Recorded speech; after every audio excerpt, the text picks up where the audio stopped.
de República 14. Vox, Abascal y las vírgenes necias. Ni querido, ni estimado, ni apreciado Santiago Abascal. Toca la prensa estos días dos asuntos que te podrían beneficiar. En el ámbito doméstico, la detención de Ignacio González, expresidente de la Comunidad de Madrid, y la citación como testigo de Mariano Rajoy, presidente del Gobierno, en el proceso que se sigue contra la trama de presunta corrupción conocida como Gürtel, por el cabecilla aparente de la trama, Correa, Gürtel en alemán, que los jueces de instrucción de la Audiencia Nacional eran muy imaginativos. Ambas atañen a tus partidos. Sí, al PP, no me he equivocado. Desde Vox trabajas para el PP, como te encargaste de dejar bien demostrado al impedir candidaturas de Vox bien armadas en Zaragoza y en La Coruña en sus respectivas convocatorias electorales autonómicas. En el ámbito internacional, sobre el último atentado del terrorismo islamista en París, que ha hecho subir un punto en las encuestas a Marine Le Pen, la política francesa de derecha que no te hizo ni el más mínimo caso en tu visita, camuflado de periodista de Intereconomía y La Gaceta, a la cumbre de partidos de derecha alternativa europeos para hacerte algún selfie que venderías en España para engaños de abducidos como tu propia participación en esa cumbre, lo que resulta de lo más patético.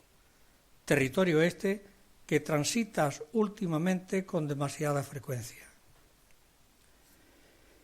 En España parece que el proyecto político de Vox podría haberse beneficiado por ese ascenso de la popularidad de la derecha alternativa europea, pero no nos engañemos.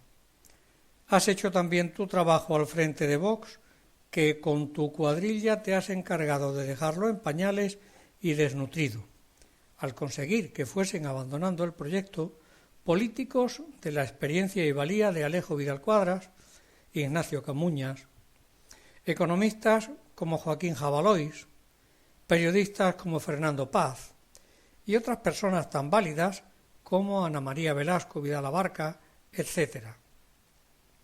A otros, como quien fuera tu vicepresidente primero, el doctor Juan Jara, y a los muchos militantes anónimos molestos por pretender, qué osadía la suya, la verdad, la transparencia y la democracia interna, esa que exige el artículo 6 de la mal llamada Constitución, simplemente nos habéis hecho un simulacro de expedientes de expulsión sin datos identificativos del instructor que exige el reglamento interno de procedimiento ante el Comité de Garantías, sin membrete, sin sello, sin nada relativo a Vox, salvo que eran el cuerpo de texto de un correo electrónico procedente del servidor de Vox, pero que podría haber redactado y enviado cualquier persona con acceso al mismo.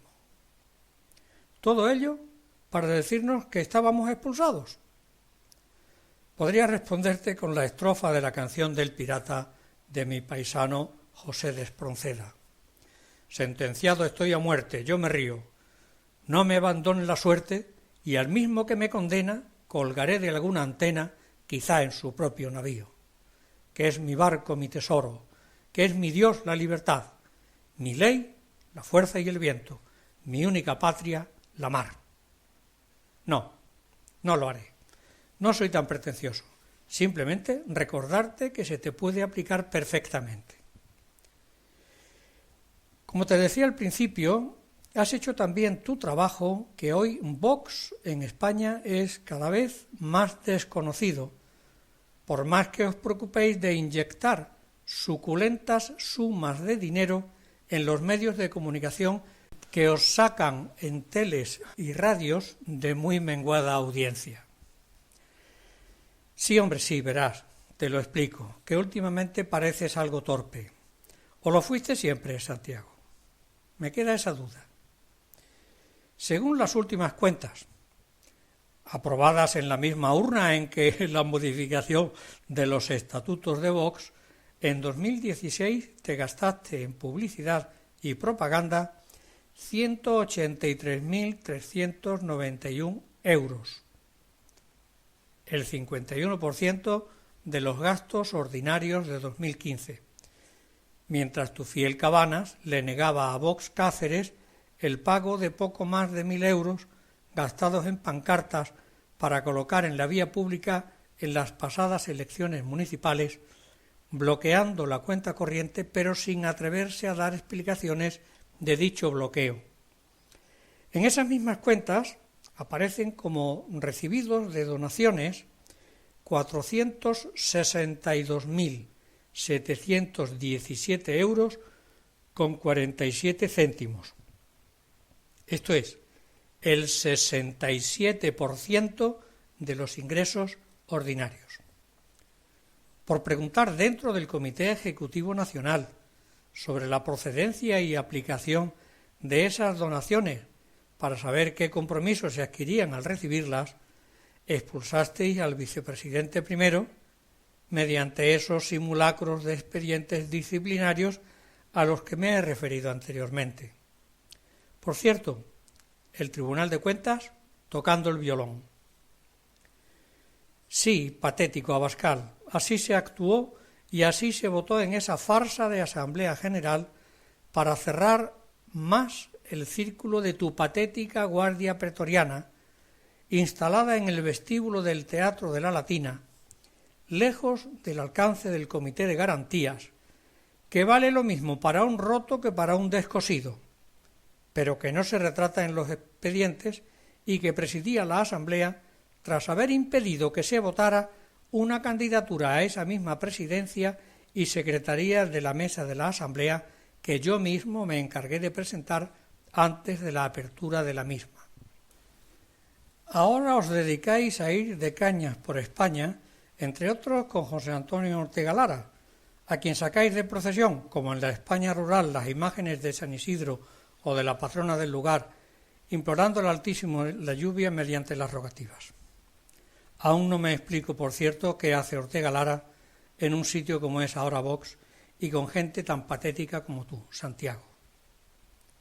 Me ha recordado tu actuación al frente de Vox la parábola de las 10 vírgenes que nos relata el Evangelio.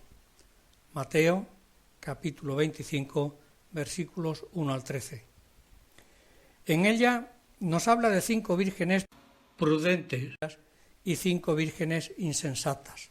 En algunas traducciones se las llega a llamar necias. Léela y te verás retratado entre las últimas. Has consumido el aceite que te entregamos los miles de afiliados que acudimos en masa a Vox en 2014 y nos desgañitamos pateando España en las elecciones pasadas, de las europeas hasta la última elección a Cortes Generales, a sabiendas de que era difícil, si no imposible, obtener algún escaño, simplemente por hacer llegar Vox hasta el último rincón. Ese aceite era, Santiago, para que mantuvieras encendida la lámpara de Vox hasta que llegase el esposo, que en este caso era la ocasión de una convocatoria electoral en la que poder acceder a las Cortes. Esa convocatoria puede estar más cercana de lo que se supone. Sin embargo, sin aceite, la lámpara de Vox no podrá alumbrar a los electores.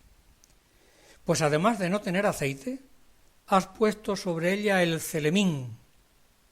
Marcos, capítulo 4, versículos 21 al 23, Lucas, capítulo 8, versículos 16 al 17, o capítulo 11, versículo 33, y Mateo, capítulo 5, versículos 13 al 16.